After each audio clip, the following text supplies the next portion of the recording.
여러분, 혹시 미국의 전설적인 함대 재건 프로젝트부터 중동 모래바람을 가르는 K 자주포, 그리고 전 세계 빅테크들의 최대 골칫거리인 데이터 센터 전력난.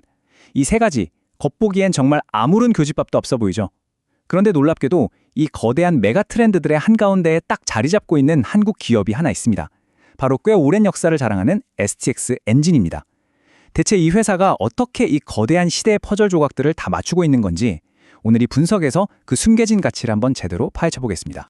이 영상은 투자 정보를 제공하기 위함이지 매수 매도의 추천이 아니며 매매로 인한 손실에 대해 책임지지 않는다. 자, 그럼 본격적으로 우리가 이 흥미로운 기업을 어떻게 뜯어볼지 그 뼈대부터 짚고 넘어가죠. 우리가 오늘 하나씩 맞춰볼 모멘텀 매트릭스입니다. 1번 K함정 엔진의 독점자, 2번 육상방산 엔진 국산화, 3번 데이터 센터 전력의 대안, 4번 지배구조 재편과 밸류업, 그리고 5번 리스크와 핵심 카탈리스트 순서로 빠르게 훑어보겠습니다. 첫 번째 파트입니다. 1. K함정 엔진의 독점자. 여기서부터 아주 흥미롭습니다. 여러분, 화면에 보이는 숫자 77, 이게 대체 뭘 의미하는 걸까요? 현재 대한민국 해군이 굴리고 있는 수상 전투함 111척 중에서 무려 77척의 심장이 바로 독일 MTU사의 디젤 엔진입니다. 무려 70%에 달하죠? 근데 진짜 중요한 포인트는 이겁니다. 1980년부터 지금까지 이 막강한 MTU 엔진을 국내에서 라이센스 생산할 수 있는 권리를 정말 오직 STX 엔진만이 독점하고 있다는 거예요. 아시다시피 군함이라는 게 굉장히 특수하잖아요. 한번 검증된 엔진 레퍼런스는 진짜 웬만해선 안 바뀝니다. 우리나라에 내로라 하는 대형 엔진 회사들 정말 많지만 적어도 해군 방산 엔진에서만큼은 STX 엔진이 말 그대로 동무대를 차지하고 있는 겁니다. 그럼 이 엄청난 독점력이 앞으로 어떤 돈이 될까요? 2026년에서 2027년 사이 K군함 수주 파이프라인을 한번 보시죠. 미국의 레전드급 호위함부터 시작해서 사우디아라비아 6,000톤급 호위함, 페루 잠수함까지 우리 K조선이 노리고 있는 글로벌 신규 수주판이 무려 30조 원을 다볍게 넘깁니다. 여기서 핵심은 이거예요. K조선 이 엄청난 슈퍼사이클에서 배를 수주하잖아요. 그럼 거기에 들어가는 엔진 물량은 필연적으로 STX 엔진한테 100% 쏟아질 수밖에 없다는 거죠. 말 그대로 30조 원어치 파이프라인의 낙수 효과를 통째로 독식하는 구조인 겁니다. 자, 이제 두 번째 축으로 넘어갑니다. 2. 육상 방산 엔진 국산화. 뼈아픈 지정학적 위기가 어떻게 대박 기회로 변했는지 보시죠. 기억하시는 분들 계실 텐데 과거 2020년에 우리가 아랍에미리트랑 진짜 엄청난 규모의 K9 자주포 수출 계약을 거의 다 성사시켰었거든요.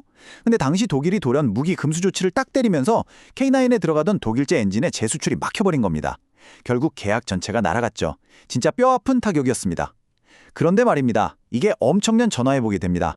독이 바짝 오른 STX 엔진이 이걸 계기로 K9 자주포용 1000마력급 심장, 바로 SMB1000 엔진을 독자적으로 완벽하게 국산화해낸 겁니다. 그리고 지금 당당하게 양산 단계에 들어섰죠. 독일의 족쇄에서 완전히 벗어나니까 어떻게 됐을까요? 결과는 그야말로 눈부십니다. 이집트, 폴란드, 호주, 루마니아, 노르웨이, 그리고 인도까지 이제는 순수 국산 엔진을 단 K9 자주포랑 K10 장갑차가 전 세계를 아주 자유롭게 누비고 있습니다. 특히 이집트 수출은 본격적인 중동 시장을 열어젖힌 핵심 열쇠였고요. 지금 쏟아지는 이 글로벌 주문들을 다 쳐내려고 회사가 방산 엔진 생산 능력을 연간 500대 수준까지 확 늘리는 증설 작업에 아주 열을 올리고 있습니다. 이어서 세 번째, 가장 예상 밖의 모멘텀입니다. 3. 데이터 센터 전력에 대한. 방산회사가 갑자기 AI 전력난을 푼다니 좀 의아하시죠? 지금 AI 데이터 센터 짓느라 혈안이 된 글로벌 빅테크들 제일 미치고 팔짝 뛰는 문제가 바로 전기입니다. 원래 이런 데 쓰려고 대형 가스터빈을 많이들 주문하는데요. 이거 지금 주문 넣어도 납기까지 길게는 5년에서 6년이 걸립니다. 6년이요. 속도가 생명인 AI 전쟁에서 6년 기다리라는 건 그냥 사업 접으라는 얘기나 다름없죠. 그래서 지금 완벽한 구원트스로 등판한 게 STX 엔진의 사행정 중속 엔진입니다. 왜냐고요? 납기가 12개월에서 18개월로 압도적으로 짧거든요. 게다가 시동도 단 몇 분이면 바로 걸리고 데이터 센터 특유의 널뛰는 전력 부하 상황에서도 효율이 진짜 안정적입니다. 전력을 직접 자체 조달하는 이 BTM 시장에서 완전히 판을 엎는 게임 체인저가 된 겁니다. 근데 진짜 무서운 건 이 다음 숫자입니다. 2025년 기준 STX 엔진의 민수사업 부문, 그러니까 일반 공장 가동률을 보면 23.6%밖에 안 됩니다. 얼핏 보면 공장이 놀고 있네 싶잖아요. 하지만 지금처럼 전 세계 발전기 공급망이 꽉 막힌 상황에서는요. 이 남아도는 76.4%가 그야말로 엄청난 잠재 생산 여력으로 둔갑합니다. 빅테크들이 발전기 당장 내놓으라고 아우성 칠 때 대규모로 공장 새로 짓고 할 필요 없이 그냥 당장 유휴 설비 스위치 켜서 그 비싼 데이터 센터 주문들을 쫙쫙 흡수할 수 있다는 뜻입니다. 네 번째 포인트 보겠습니다. 4. 지배구조 재편과 밸류업. 이 회사가 제대로 평가받기 시작하는 관문입니다. 지금 보시는 차트를 보면 동종 방산이나 선박 엔진 기업들이랑 비교했을 때 STX 엔진의 밸류에이션이 60% 이상 엄청나게 할인되어 거래되고 있습니다. 아니, 이렇게 독점력 확실하고 데이터 센터 모멘텀까지 있는데 왜 제값을 못 받는 걸까요? 가장 큰 이유는 바로 회사의 지분 61% 이상을 꽉 쥐고 있는 사모펀드 대주주 유암코 때문입니다. 언제 대량 매도 물량이 쏟아질지 모른다는 그 무시무시한 오버행 우려가 족색처럼 주가를 짓누르고 있는 거죠. 하지만 여러분, 여기서 생각을 살짝 뒤집어 볼 필요가 있습니다. 우리는 이 유암코 오버행을 오히려 주가 재평가를 위한 아주 긍정적인 통과 의례로 봐야 합니다. 사실 STX 엔진은 그동안 대주주가 주식을 너무 꽉 쥐고 있어서 시중에 돌아다니는 주식이 없는 이른바 품절주였거든요. 기관 투자자들이 투자를 하고 싶어도 살 물량이 없었던 거죠.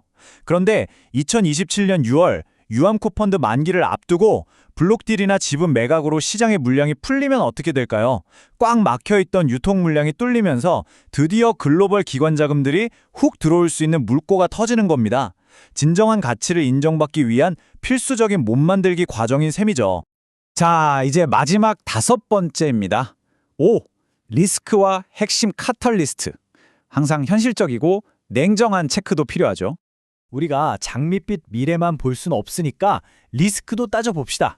첫째, 아까 육상방사는 성공적으로 국산화했다고 했지만 해군 함정 엔진은 여전히 독일 MTU에 목을 메고 있습니다. 그래서 제3국으로 배를 수출할 때 독일 정부가 규제로 딴지를 걸 가능성 여전히 남아 있습니다. 둘째, 그 30조 원짜리 K 군함 파이프라인도 아직 100% 도장직은 확정은 아니고요. 셋째, 데이터 센터 엔진 분위기는 너무 좋은데 아직까지 STX 엔진이 직접적인 납품 계약을 공시한 건 없다는 점도 기억해야 합니다. 마지막으로 유암코 지분의 사모펀드냐 전략적 투자자냐 누가 사가느냐에 따라 단기적으로 주가가 꽤 출렁일 우려가 있다는 점 꼭 명심하셔야 합니다. 그렇다면 우리는 앞으로 어떤 타임라인을 눈여겨봐야 할까요? 당장 2026년 1분기 실적 발표 때 영업이익률이 제대로 안착했는지 눈으로 확인해야 하고요. 2026년 중반쯤 되면 미국의 2027 회계연도 예산안이 나오면서 그토록 기다리는 황금함대 프로젝트의 진짜 실체가 드러날 겁니다. 그리고 2027년이 되면 미 해군의 무인수상정 양산 계약, 그리고 대망의 6월 유암코 펀드 만기까지 도래합니다. 말 그대로 앞으로 18개월 동안 이 거대한 모멘텀 매트릭스가 쉴 새 없이 진정한 시험대에 오르게 되는 겁니다. 오늘 분석을 마무리하면서 여러분께 딱 이 질문 하나를 던지고 싶습니다. 지정학적 안보에 척추를 쥐고 있으면서 동시에 AI 데이터 센터 인프라 붐까지 올라탄 이 기업. 우리는 이 기업의 가치를 과연 어떤 잣대로 평가해야 할까요? 단순히 전통적인 제조업의 기준으로만 묶어두기엔 이 거대한 두 메가트렌드의 교차점이 너무나도 흥미롭지 않나요? 판단은 오롯이 여러분의 몫입니다. 오늘 우리가 함께 짚어본 이 내용이 여러분의 투자 통찰력을 한 단계 끌어올리는 데 도움이 되었기를 바랍니다. 감사합니다.